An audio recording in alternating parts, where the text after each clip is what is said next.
Voir ensemble. Voir demain 479, avril à juin 2020.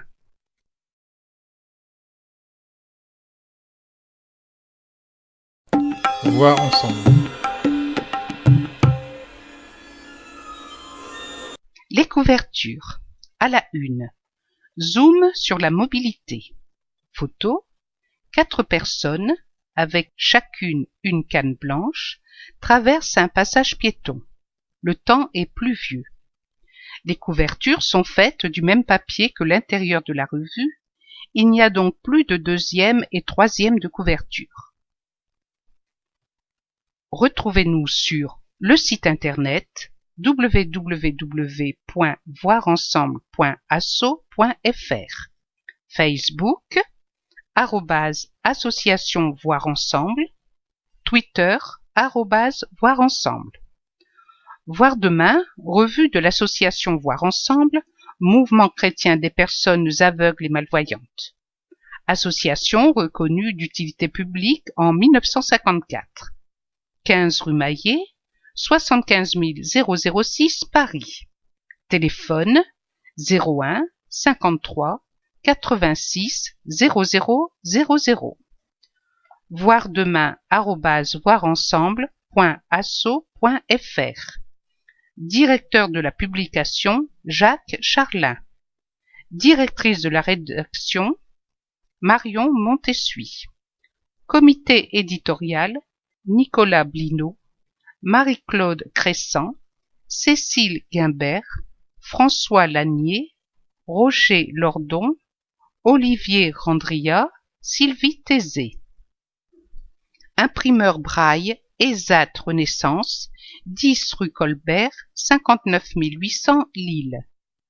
Édité en caractères ordinaires, Braille intégral et abrégé, en version électronique et audio, accessible sur le site internet de l'association. Dépôt légal, 1er avril 2020. 4e de couverture, hommage à François. Jacques Charlin, président de Voir Ensemble. Même si je le savais inéluctable, le décès de François Lanier, survenu le mercredi 12 février, alors qu'il était dans sa 75e année, m'a littéralement atterré.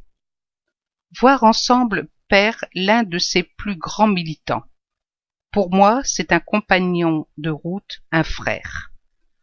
François a exercé pendant 35 ans comme masseur-kinésithérapeute, essentiellement à l'hôpital de Limoges. Ses patients et ses collègues, ainsi que les stagiaires qu'il a volontiers accueillis, se souviennent de sa compétence, de sa gentillesse, de sa bonne humeur. François a rencontré notre mouvement quand il était tout jeune. Il en a été 40 ans administrateur et 12 ans vice-président. Il est à l'origine de la création du groupe de Haute-Vienne et Creuse, du comité régional limousin, de la commission nationale des sports, des loisirs et de la culture. Il a animé ces 3 instances avec dévouement, dynamisme, efficacité, tout en ayant la sagesse de se chercher des successeurs lorsqu'il l'a jugé opportun. Pour son action exemplaire, il a reçu en juin 2017 la récompense du bénévolat décernée par le conseil départemental de la Haute-Vienne. Si j'étais obligé d'exhiber un verbe pour illustrer la vie de François, je choisirais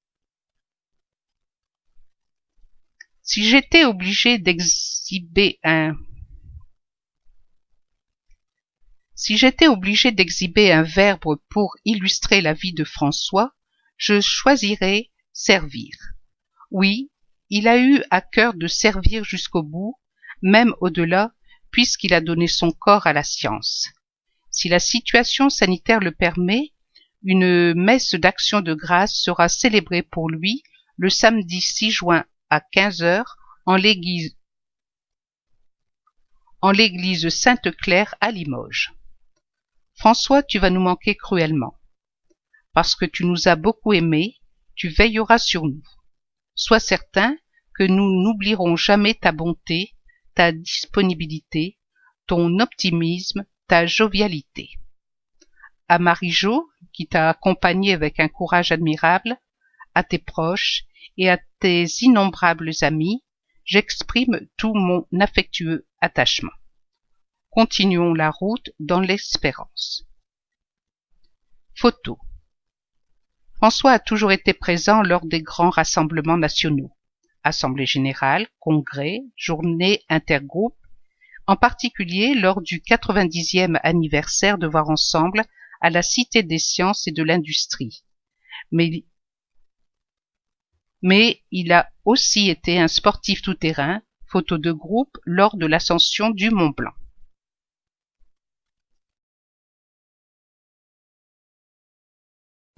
Voir ensemble. Éditorial. Une mobilité bien comprise. Livet Brindle, administrateur à Voir Ensemble, délégué à la commission accessibilité de la CFPSAA. La mise en œuvre d'une loi, comme la loi d'orientation des mobilités, LOM, intègre des ingénieurs qui conçoivent les projets et les produits, ainsi que des représentants de la commission accessibilité de la Confédération française pour la promotion sociale des aveugles et amblyopes, CFPSAA, pour la phase de test. Mais entre ce qui est décidé en réunion et l'application sur le terrain, il y a parfois un décalage, le plus souvent pour des raisons budgétaires. Prendre en compte tous les handicaps. Prenons l'exemple de la traversée des rails de tramway. Des bips sonores ont été placés un peu partout pour aider les déficients visuels à se repérer dans l'espace, mais au final, cela perturbe l'orientation. Aujourd'hui, il est dangereux pour nous de traverser les voies de tramway. On ne sait plus à quel bip se raccrocher quand ils se déclenchent tous en même temps, en plus des bruits de la circulation. Si la mise en œuvre de la loi se fait de façon désordonnée, sans impliquer les premiers concernés, cela devient contre-productif. Il peut être bien sûr plus compliqué de prendre en compte l'ensemble des démarches des différents types de handicap. Celles faites pour les fauteuils roulants ne vont pas forcément arranger les déficients visuels. Dans certaines villes nouvelles qui ont reçu l'aménagement de leur voirie, un non-voyant ne peut pas savoir s'il est sur le trottoir ou sur la route, car les trottoirs ont été rabaissés pour les gens en fauteuil. Laisser une délimitation pour faciliter le déplacement d'une personne non ou malvoyante aurait été une solution satisfaisante pour tout le monde. Dans les gares, des bandes de guidage permettent d'aller jusqu'à l'accueil ou jusqu'aux voies, mais quand ces bandes se rejoignent, on ne sait plus laquelle choisir. De plus, il nous arrive de perdre la bande, en particulier quand il y a beaucoup de monde dans la gare, aux heures de pointe notamment. Autre exemple, il est assez facile d'arriver jusqu'à l'entrée de sa mairie pour refaire sa pièce d'identité. Les choses se compliquent une fois la porte passée. Si personne ne nous guide, comment trouver le bon service? Il n'y a pas de plan en braille à l'entrée, pas d'indication sonore pour aider au repérage dans le bâtiment. Les rampes d'accès sont bienvenues pour la mobilité réduite, mais ne nous suffisent pas pour être autonomes à l'intérieur du bâtiment. Assigné à son handicap. En 2008, un wagon dans un nouveau train Bombardier, adapté à tous les types de handicap, a été soumis au test des associations de personnes handicapées. Le bilan de cette action est que peu parmi les aménagements prévus dans ce super wagon ont été effectivement réalisés. Si on choisit l'autonomie, de ne pas utiliser le service accès, plus parce qu'on souhaite partir en week-end sur un coup de tête et choisir de se faire aider, éventuellement par des voyageurs, la question se pose alors de retrouver son train, sa voiture et sa place. Ne pourrait-on pas envisager d'avoir à l'entrée de chaque wagon une information sur le numéro de la voiture, en braille ou par annonceur sonore? Même chose pour les fauteuils. Comment fait une personne déficiente visuelle qui veut se rendre au bar ou aux toilettes pour retrouver sa place ensuite? À l'heure du Grand Paris, les promesses ont été faites concernant la mobilité. Mais combien verront le jour? Une association comme Voir Ensemble doit se saisir des problématiques sur l'urbanisme, les transports en commun, l'accueil dans les bâtiments publics des personnes déficientes visuelles pour faire advenir une société plus inclusive avec l'aide de ses partenaires. Photo. Une personne utilise des bandes de guidage pour se diriger avec l'aide d'un accompagnateur pour sécuriser un parcours inconnu de la personne déficiente visuelle.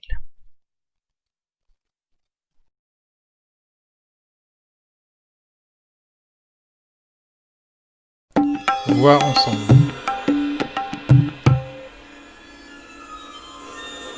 Dossier. La mobilité comme levier de l'autonomie. Entretien avec Lise Wagner, experte en accessibilité chez Okinea. Okinea propose une offre à 360 degrés, conseils, conception de solutions et leur mise en œuvre afin de répondre au mieux aux besoins des personnes handicapées et de proposer des solutions globales de mise en accessibilité des projets. Lise Wagner, une spécialiste de la mobilité, décrypte pour nous la loi d'orientation des mobilités, LOM. Promulguée le 24 décembre 2019, cette loi a pour objectif d'améliorer concrètement les déplacements au quotidien. Parmi les mesures, certaines s'adressent plus spécifiquement aux personnes en situation de handicap visuel. La loi LOM va-t-elle dans le bon sens? Il y a des avancées intéressantes dans cette loi, notamment sur les transports. La tarification préférentielle des accompagnateurs doit désormais être généralisée à tous les moyens de transport, pas uniquement au train. La suppression de l'obligation de résidence et de l'obligation de passer devant une commission médicale pour l'accès au transport adapté.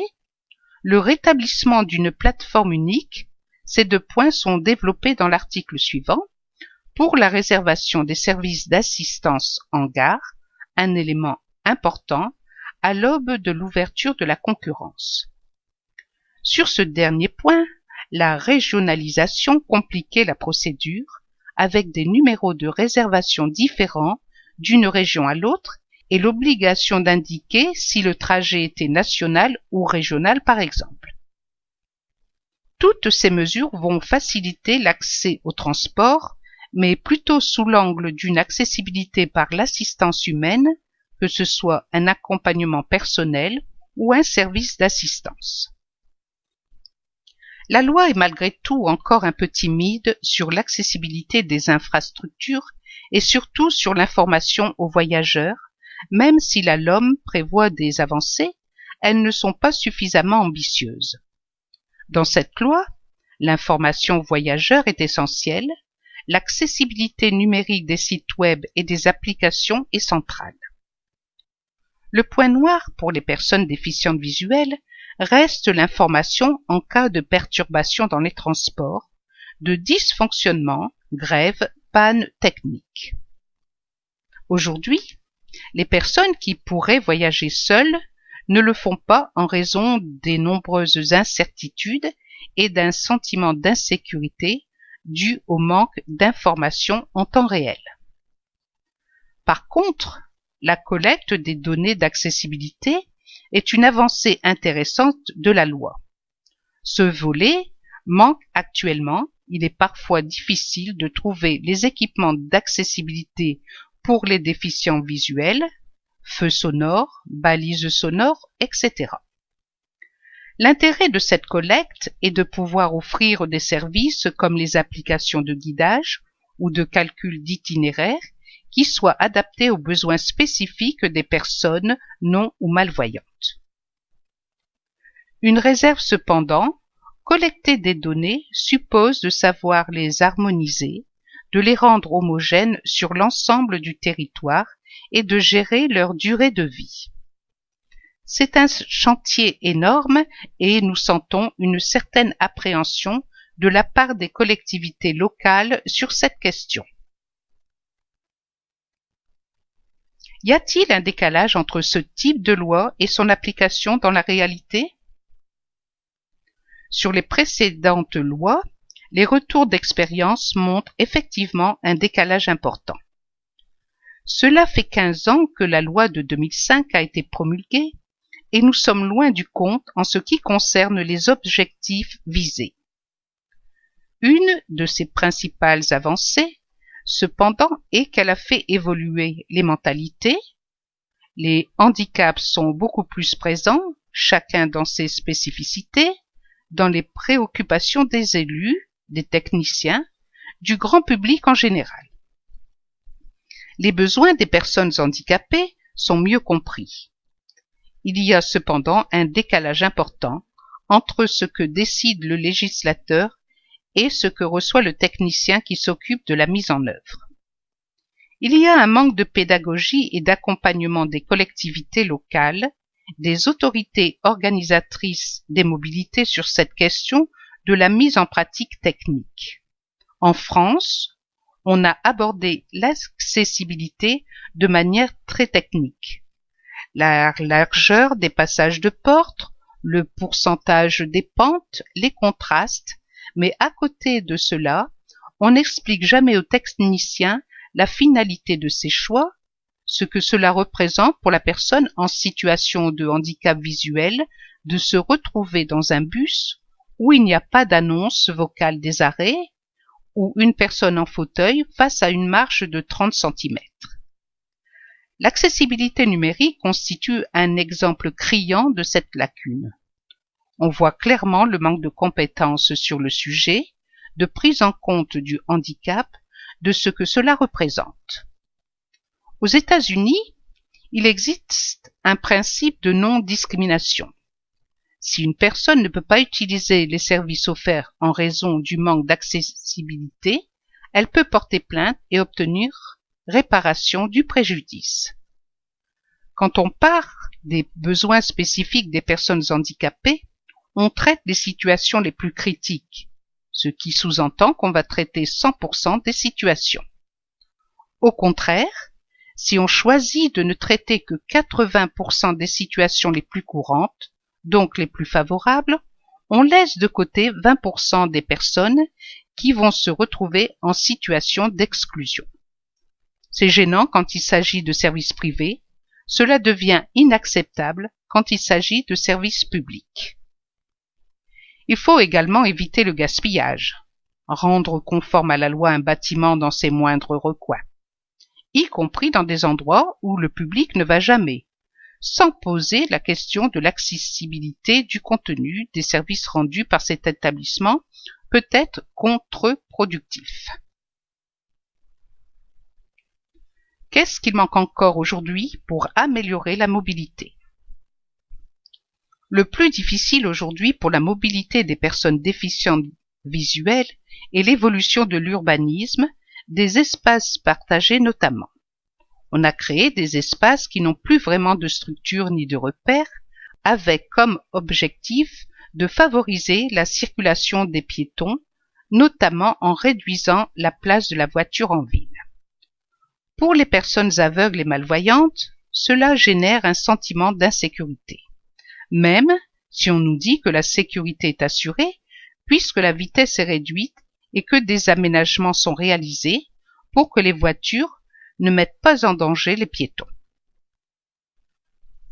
Ce sentiment d'insécurité est d'autant plus important que se multiplient les engins de mobilité type trottinette électrique, gyropodes, vélos, etc., qui roulent sur les trottoirs à vive allure, sont garés ou abandonnés n'importe où, n'importe comment. Cela ne me rend pas très optimiste pour améliorer la mobilité des personnes déficientes visuelles. D'un côté, les choses avancent, l'accès à l'information, l'accessibilité physique des transports, les feux sonores se multiplient, mais d'un autre côté, les feux qui sécurisaient les traversées piétonnes ont tendance à disparaître et on se retrouve avec des aménagements qui sont vécus comme dangereux. J'espère qu'on va revenir à un aménagement de la ville un peu plus rationnel. Il faut garder des structures et des repères pour les personnes déficientes visuelles, mais pas uniquement, puisque les personnes âgées, les enfants et les personnes avec des difficultés cognitives peuvent rencontrer les mêmes difficultés.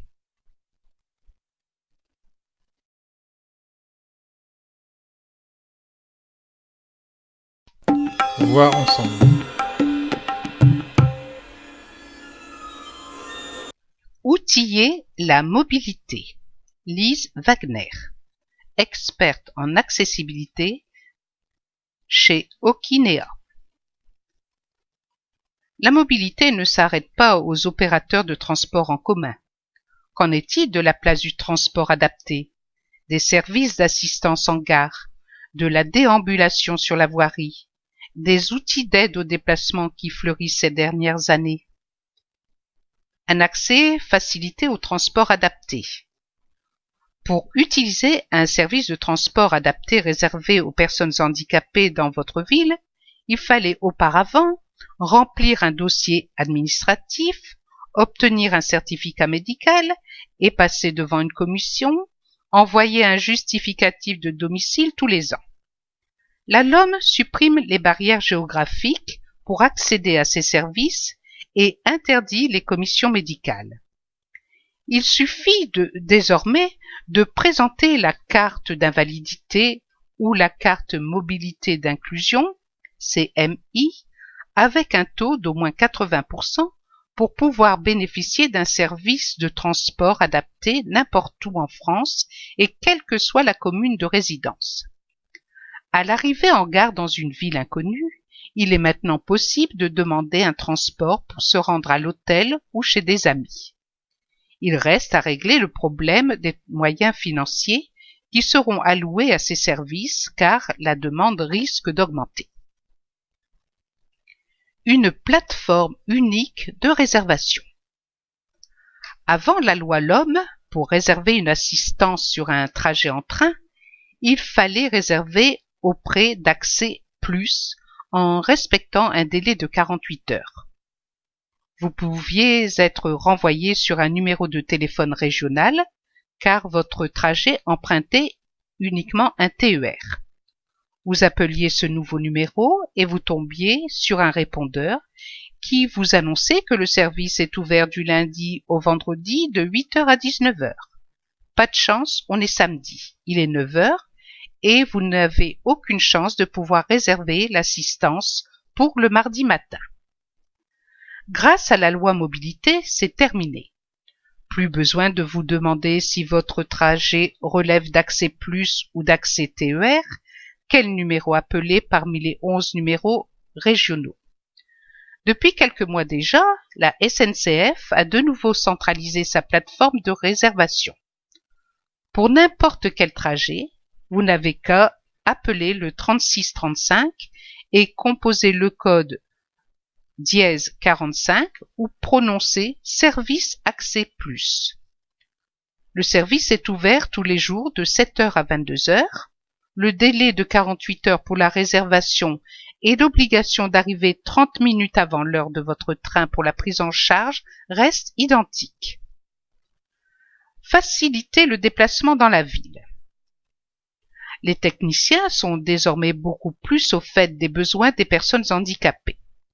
Si on prend l'exemple des balises sonores, l'obligation d'équiper tous les feux de répétiteurs sonores existe depuis 1999, avant la loi de 2005 donc, avec une interprétation et une mise en application qui est très variable selon les communes.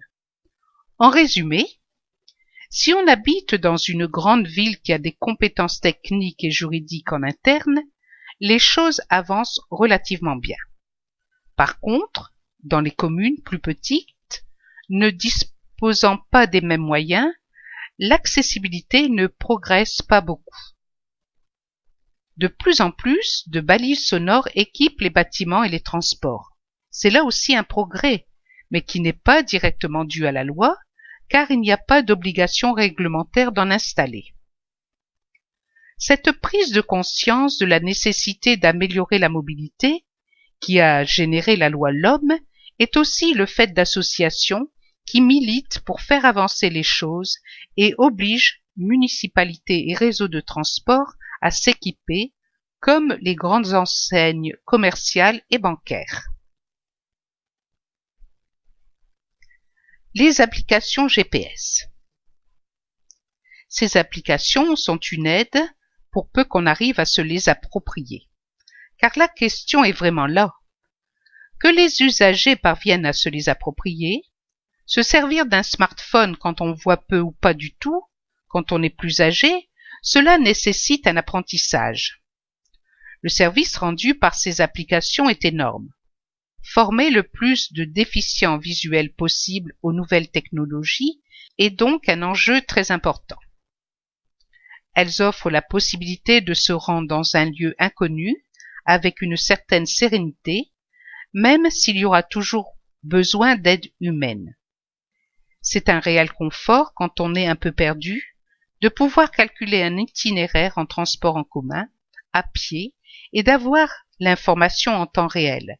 Savoir si on doit descendre au prochain arrêt quand on se retrouve dans le bus. Cela permet une autonomie dont on ne pouvait même pas rêver il y a 10 ou 15 ans.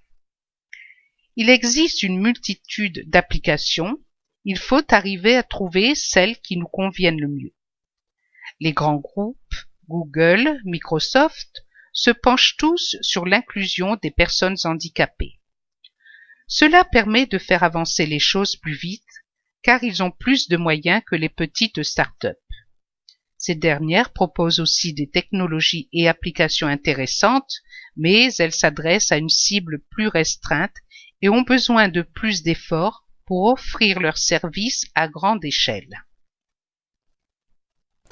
Voir ensemble.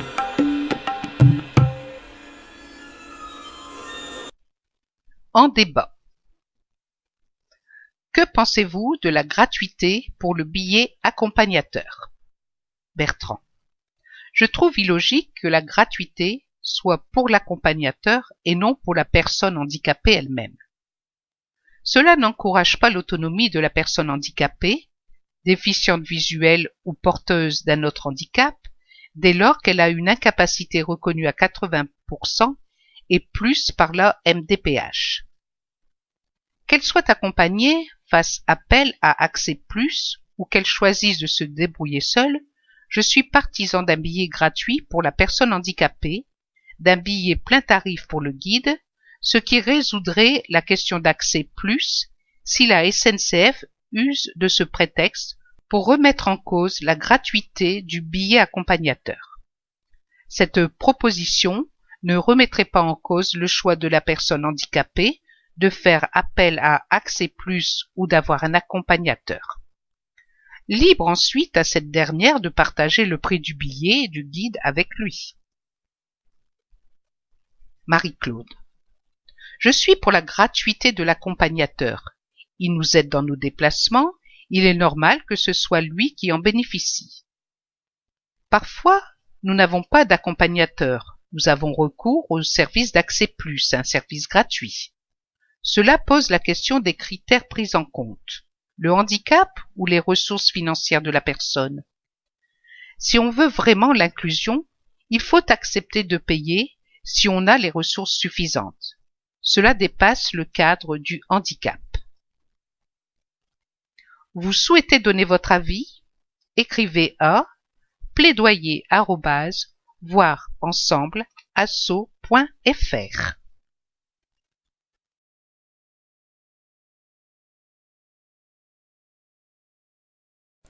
Voir ensemble.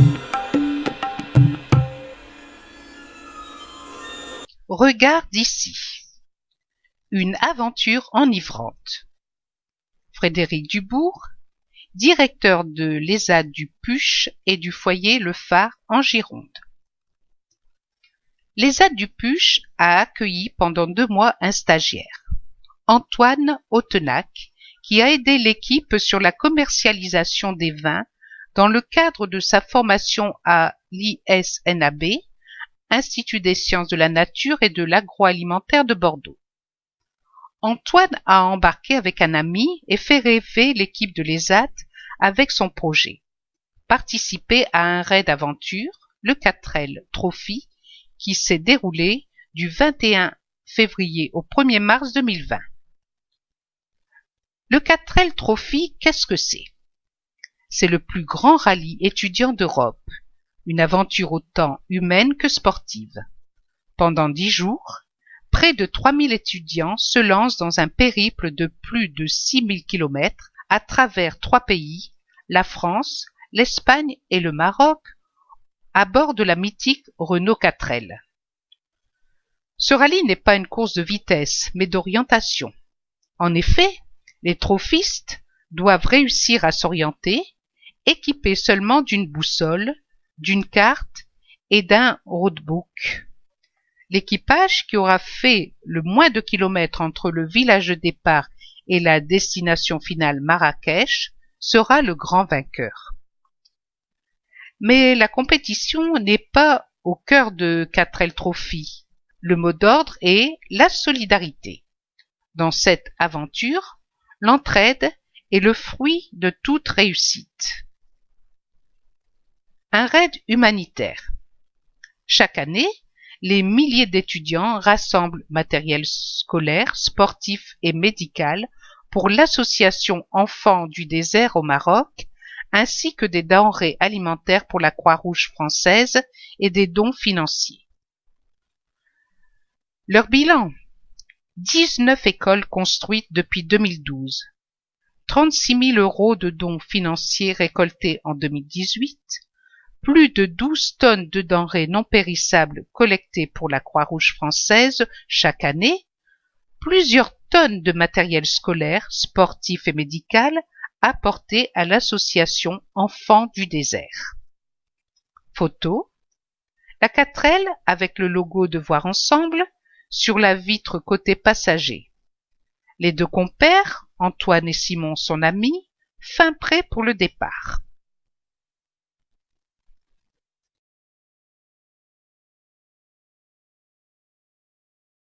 Voir ensemble.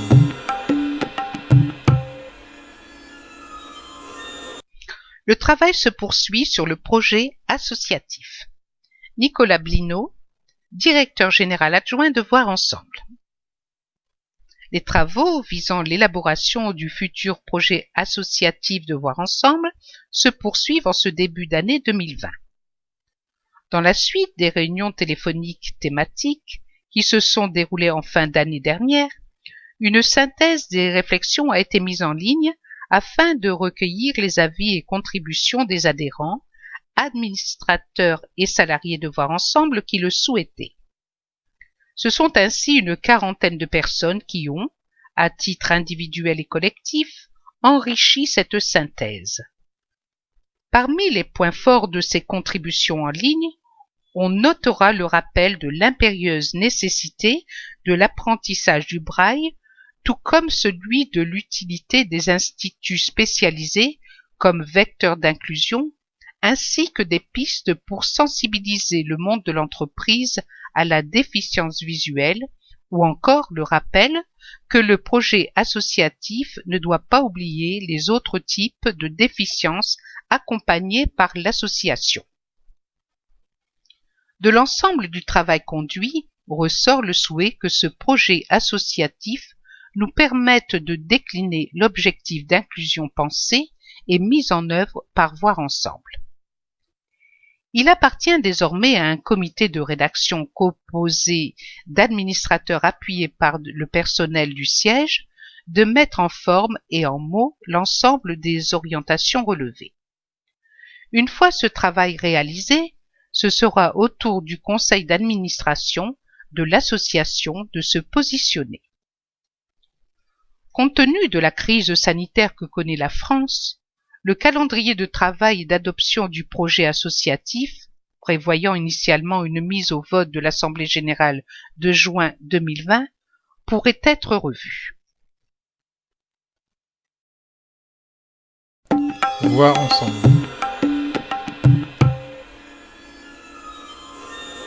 IRVA, une innovation portée par Voir ensemble.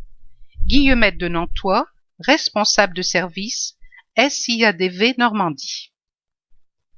Expérimenter les conséquences des différents types de déficience visuelle lorsqu'on est valide, quel meilleur moyen imaginer pour permettre la sensibilisation aux réalités quotidiennes qu'affrontent les personnes déficientes visuelles.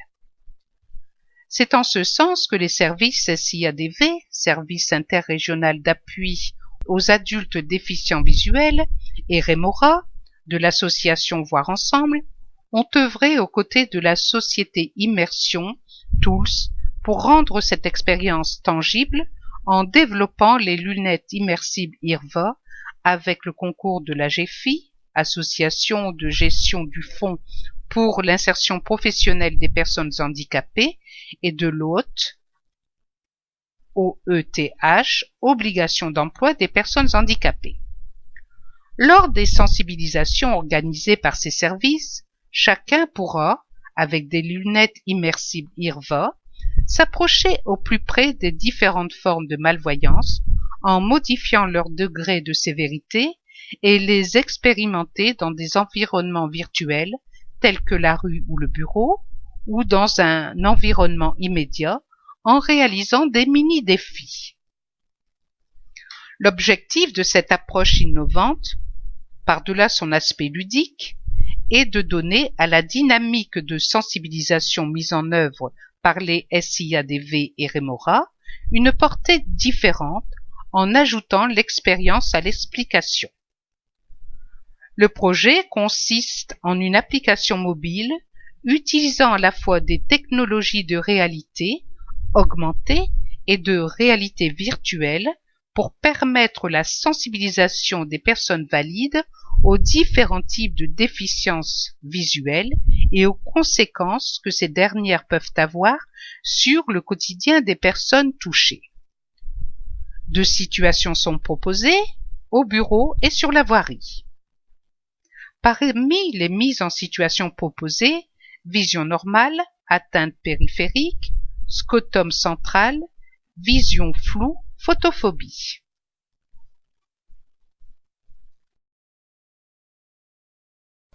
Voir ensemble. La viticulture est un travail de précision. Laurenceau, moniteur viticulture de l'ESA-du-Puch, Sauveterre de Guyenne. La viticulture repose en partie sur des stratégies qui se développent sur le long terme pour obtenir le vin que l'on souhaite. Elle appuie sur un savoir-faire qui ne réside pas uniquement dans la qualité intrinsèque du raisin, mais met en œuvre une grande technicité pour travailler le vin et arriver aux résultats recherchés. Un travail reconnu puisqu'il est régulièrement médaillé dans les concours. Une stratégie viticole se réfléchit à long terme sur plusieurs années. Pourquoi choisir de planter tel ou tel cépage? Les raisons peuvent d'abord être d'ordre technique, rechercher un goût particulier, choisi par rapport au terroir, parce que le cépage y correspond mieux et pourra être valorisé au mieux, parce que l'emplacement va limiter certaines maladies ou être meilleur par la maturité du vin. Dans la plantation des vignes, ce travail de réflexion anticipe un travail de plusieurs dizaines d'années, puisqu'un pied de vigne sera gardé en moyenne entre 25 et 35 ans. Cette stratégie dans la durée dépend à la fois de ce que l'on souhaite obtenir en qualité, en termes de goût, mais aussi du terroir, de l'endroit où on va planter. Là encore, c'est une affaire de choix. Cela va dépendre de la demande. On ne plante pas des cépages qui ne sont pas recherchés, du blanc si personne n'en boit, ou en trop grande quantité de rouge si on sait qu'on ne pourra pas le vendre. Ce choix se fait en lien avec la partie commerciale. Les vins du Puch. Pour le blanc, depuis quelques années, nous avons décidé de faire du Sauvignon. Nous utilisons deux cépages, le Sauvignon blanc et le Sauvignon gris, pour avoir un vin très fruité, très floral. Des vins faciles à boire, à déguster, qui tiennent un peu dans le temps, mais qui vont surtout faire plaisir dans l'année ou les 2 ans après la récolte. Les rosés sont des vins qui répondent à la demande. Depuis quelques années, les consommateurs veulent des vins rosés très clairs. Avant de parler de qualité et de parfum, il nous a fallu réunir différentes caractéristiques techniques pour que notre rosé soit acidulé, très clair, mais aussi parfumé. La difficulté avec les rouges réside dans le fait que nous sommes dans une région où on en produit beaucoup d'appellations Bordeaux. Chacun essaie de tirer le meilleur parti de son terroir pour avoir des vins de qualité, chacun avec sa particularité. Au Puch, nous cherchons à avoir des vins qui sont très fruités, qui tiennent un peu dans le temps. Nous travaillons donc sur des Cabernet Sauvignon qui donnent une bonne capacité à la garde, avec du Merlot qui va apporter le parfum et la couleur. Depuis quelque temps, nous ajoutons du Malbec pour avoir des saveurs à la fois fruitées et épicées. Le travail, avant d'amener le vin à maturation, est long et très minutieux. Il faudra ensuite décider du meilleur moment pour les ramasser. Vous trouverez la suite des aventures du vin du Puch dans le numéro de juin à septembre. Pour vous mettre le vin à la bouche, l'équipe de viticulteurs du Puch est fière, à juste titre, de son travail et vous attend pour la fête des vendanges sur son site. Photos, les vignes du Puch, le chai et les ouvriers.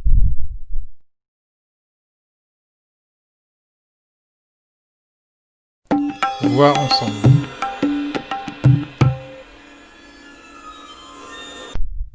Le Paratyr, Christelle Girard, membre du groupe de Dijon.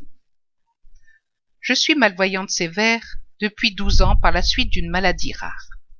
De nature dynamique, j'ai choisi de m'accomplir dans les activités sportives, de la natation et surtout le tir sportif en paratyr. Un jour, tout a changé. En novembre 2018, mon fils, qui aime aller tirer à la fête foraine lors de la foire, m'a proposé de tirer les plombs restants. Une fois positionnés face au stand, ils m'ont donné un top lorsque le ballon est passé devant la carabine. J'ai réussi à éclater un ballon dès le premier tir. J'ai su alors que le tir était fait pour moi et que cela est à ma portée. Ça a fait tilt. Je me suis donc renseigné auprès du Amphi Club auprès de Dominique Paris si une personne déficiente visuelle pouvait pratiquer le tir à la carabine en paratyr. J'ai rencontré alors le club des Chevaliers Dijonnais qui m'ont accueilli comme n'importe quel sportif. J'ai fait une séance d'essai de tir à la carabine à 10 mètres sur cible avec une lunette de visée électronique qui transforme la lumière en son. Je me suis senti immédiatement dans mon élément. De nature à aimer les défis, ce que j'apprécie et m'a motivé, c'est que cette discipline demande beaucoup physiquement et mentalement. Il faut faire preuve de proprioception, d'équilibre et de concentration. La compétition dans le sang. En 2019, j'ai donc décidé de me rendre au championnat de France 2020 à Niort afin d'amasser le maximum d'informations et assister aux épreuves, rencontrer d'autres joueurs, 6, c'est la classification dont je dépends, pour me préparer à la saison de championnat à venir 2020-2021. Lors des compétitions, le tireur déficient visuel est accompagné d'une ou d'un assistant pour positionner le matériel et pour lui indiquer sans parole, en lui tapotant l'épaule et le dos, le nombre de points réalisés à chaque tir. Lorsque je tire, je n'imagine pas une cible, j'utilise la proprioception, c'est donc un ressenti presque instinctif en réponse au son que j'entends dans mon casque. Avec toute ma volonté, ma détermination, ma persévérance, je veux aller très loin dans la compétition. Je vais participer aux championnats de France qui se dérouleront à Besançon en février 2021. Je fais aussi des démarches de sensibilisation avec Dominique Alain et l'association Voir Ensemble, le but étant de changer le regard des autres vis-à-vis du handicap visuel, mais aussi du handicap en général, et que l'on peut trouver presque toujours des solutions pour réaliser ses ambitions. Nous sommes un petit nombre chacun avec une pathologie visuelle qui nous est propre. Il est possible de tirer en loisir ou en compétition. Et je continue aussi la natation, qui me permet de me détendre et de me préparer physiquement. Photo, Christelle en situation de paratir.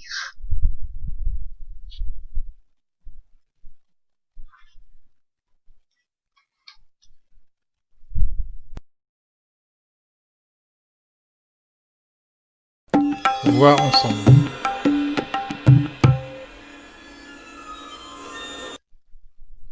Des parents différents. Céline Janesson, adhérente des Ardennes. Contactée par une journaliste de la production de France 2 afin de partager mon histoire d'avoir des parents non et malvoyants, j'ai accepté, connaissant l'émission et sa bienveillance envers les invités. La journaliste souhaitait que je sois la plus précise possible sur mon enfance et ma vie avec des parents déficients visuels, afin que tout le monde puisse comprendre et s'imaginer ce que cela pouvait engendrer d'avoir des parents en situation de handicap. Le thème de l'émission est « Parents différents ». Ainsi, il souhaitait mettre l'accent sur les moments de la vie pas tout à fait comme les autres, lorsque nos parents ne sont pas comme les autres. Ma mère était également invitée. Au studio, maquilleurs et coiffeurs nous attendaient. Le tournage a été rapide. Nous n'avons pas eu forcément le temps de tout bien expliquer. Toutefois, il était important pour ma mère et moi de partager notre histoire afin que d'autres puissent se reconnaître. Le fait d'avoir des parents déficients visuels ne signifie pas avoir une enfance malheureuse. Au contraire, j'ai grandi entouré d'une grande famille, celle du monde associatif. Tôt, j'ai dû avoir des responsabilités, mais cela m'a permis d'être ce que je suis aujourd'hui, une jeune femme accomplie. Certes, cela peut être encore difficile avec mon père, perdant de plus en plus la vue, notamment après de lourds traitements suite à un cancer. Celui-ci se sent isolé et notre différence se fait de plus en plus sentir. Mais comme j'ai voulu le montrer dans l'émission, je suis fière de mes parents et du chemin qu'ils ont dû parcourir à mes côtés. Il n'était pas forcément facile pour eux d'avoir un enfant au départ. Certains peuvent considérer que deux personnes en situation de handicap ne sont pas capables de donner la vie. Ce n'est pas une chose à prendre à la légère, mais une fois la décision prise, c'est une grande aventure qui commence. Photo, Céline avec sa maman, juste à côté, lors de l'émission.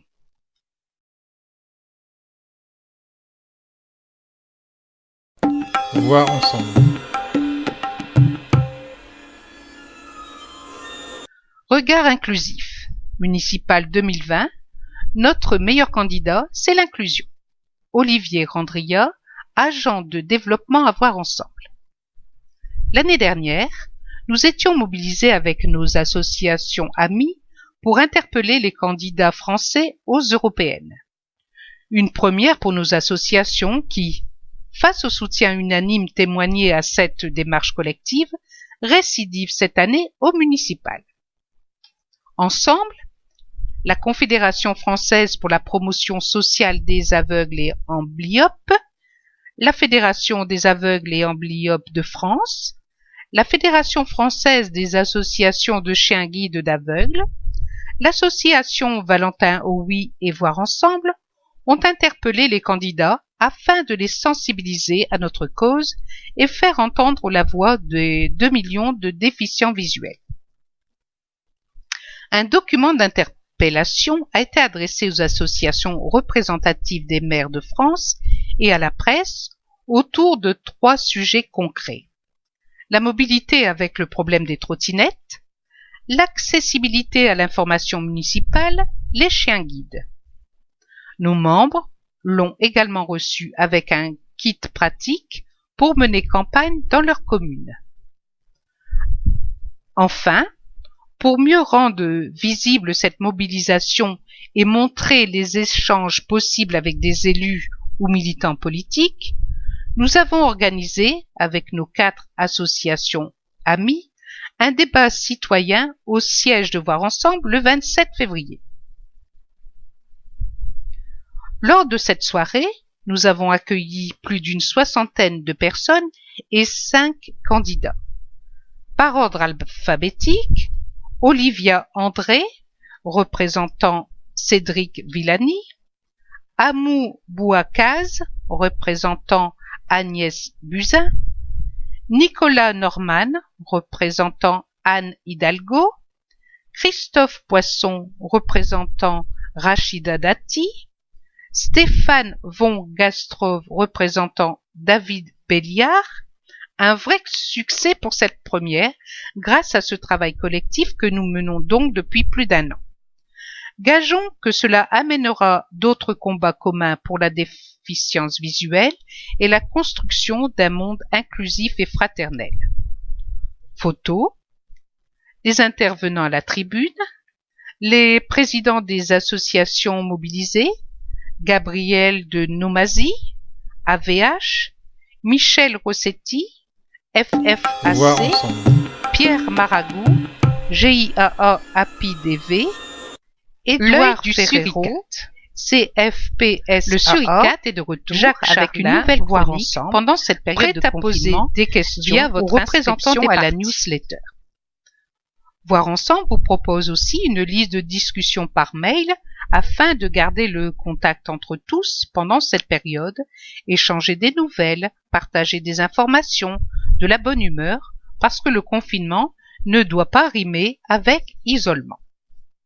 Si vous souhaitez participer, envoyez un mail à développement@voirensemble.asso.fr.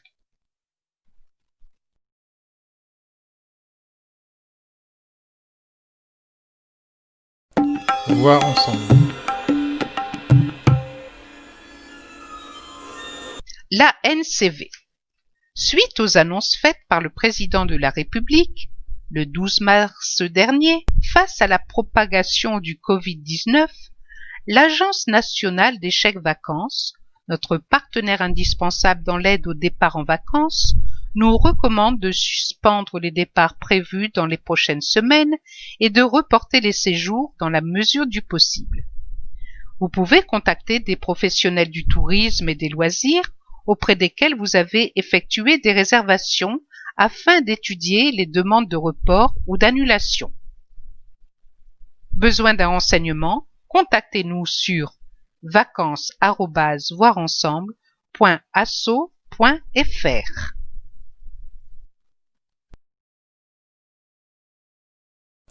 Voir ensemble. Regard intérieur, le réel. Robert Divou, rassemblement de la CSI, 18 janvier 2020. Entré avec un peu d'appréhension, il y a 26 ans dans l'association La Croisade des aveugles, je n'osais pas les premiers temps employer le mot « voir », craignant de commettre un impair. Puis j'ai constaté que les aveugles n'avaient pas peur du mot, et ils m'ont fait découvrir sa polysémie sa multitude de sens. Quand en 2003 l'association s'est nommée Voir ensemble, j'ai trouvé cela très adapté. Mais je continue quand même à avoir des problèmes avec ce mot voir. Non plus à cause des aveugles, mais par la faute de notre société. Car elle nous en propose des choses à voir. Télévision, ordinateur, smartphone, magazines, affiches publicitaires. Nous sommes inondés d'images et de slogans. Je me pose de plus en plus souvent la question, ce qu'on m'offre à voir et à entendre, avec des techniques qui souvent réduisent la distance entre les mots offrir et imposer, est-ce bien le réel de la vie des personnes? Car ce verbe voir véhicule avec lui d'autres mots, qui le détournent de son sens premier. Déjà au verbe choisir. Dans la parabole du bon samaritain de la Bible chrétienne, les voyageurs avant lui ont vu un chemin libre pour eux, et en réalité cette vision était orientée afin de contourner le blessé. Leur regard a supprimé une partie du réel, or humainement, c'était la plus essentielle. On a là l'application de la devise « Je ne veux pas le savoir ». Au verbe maquiller, les exemples sont innombrables. Les tromperies sur les images, ces paysages idylliques, ces meubles confortables, ces outils merveilleux, jusqu'à ce qu'on se heurte à la réalité. Tromperies sur les paroles ou les écrits qui n'engagent pas toujours leurs auteurs, et ce maquillage peut aller jusqu'au mensonge, à la pure invention, à la calomnie. C'est une des caractéristiques de nos sociétés modernes. Les moyens de voir, de communiquer se sont énormément développés, mais les moyens de cacher la réalité de la vie des hommes ont pris le même chemin. D'où, depuis quelques années, l'importance du phénomène des fake news, infox en français. D'où les atteintes contre les journalistes dans le monde. D'où la mise à l'écart des corps intermédiaires et la concentration des pouvoirs. Selon les idéologies en place, les moyens d'empêcher que la vie collective réelle soit exposée sont différents, mais on les trouve pratiquement dans tous les régimes politiques, de façon feutrée ou violente. L'argent joue son rôle dans cette déviation du voir. Regardons en France qui contrôle les grands médias, le pouvoir politique, et ce d'autant plus qu'il est concentré. L'ignorance, lire Fahrenheit 451 de Ray Bradbury, est éclairant sur le sujet. Par contre, lire l'Évangile nous met dans une toute autre perspective. La vie décrite telle qu'elle est, avec ses meilleurs et ses plus regrettables aspects, conférait l'épisode des deux larrons. Chaque être humain est dans l'Évangile une personne à part entière.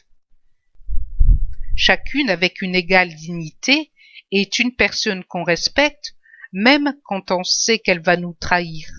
De plus, le plus puissant doit se faire le serviteur du plus petit, conférer le lavement des pieds, car au plus faible doit être réservée la première place. En résumé, le réel n'est pas dissimulé ni maquillé. Le conditionnement est étranger à la pensée évangélique, et une place est offerte à tous ceux qui habitent ce monde réel. Croyant ou non, l'Évangile reste un éclairage unique pour notre vie.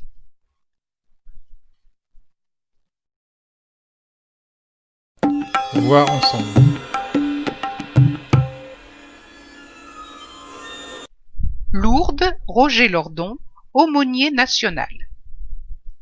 La situation de notre pays nous a obligés à reporter notre pèlerinage national. Mais nous restons pleins d'espérance. Reporté mais pas annulé. Notre pèlerinage aura bien lieu du 19 au 24 octobre au matin. Un nouveau dossier d'inscription vous sera adressé le plus rapidement possible, mais réservez dès maintenant cette semaine pour que votre présence soit nombreuse à Lourdes.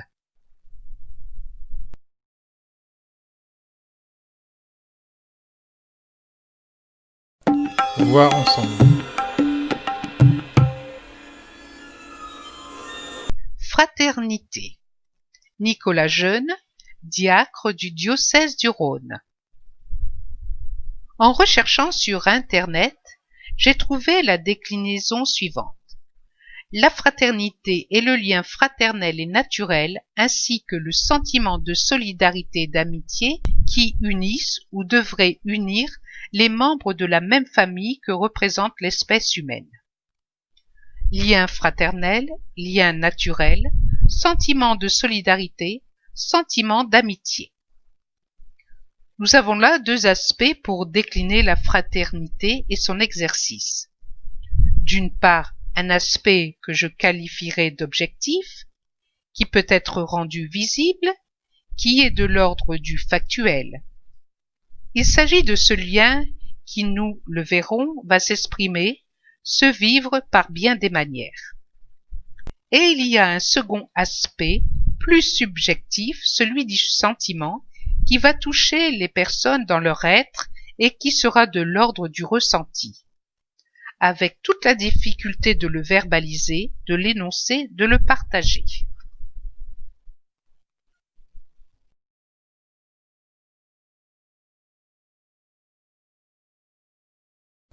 Voir ensemble.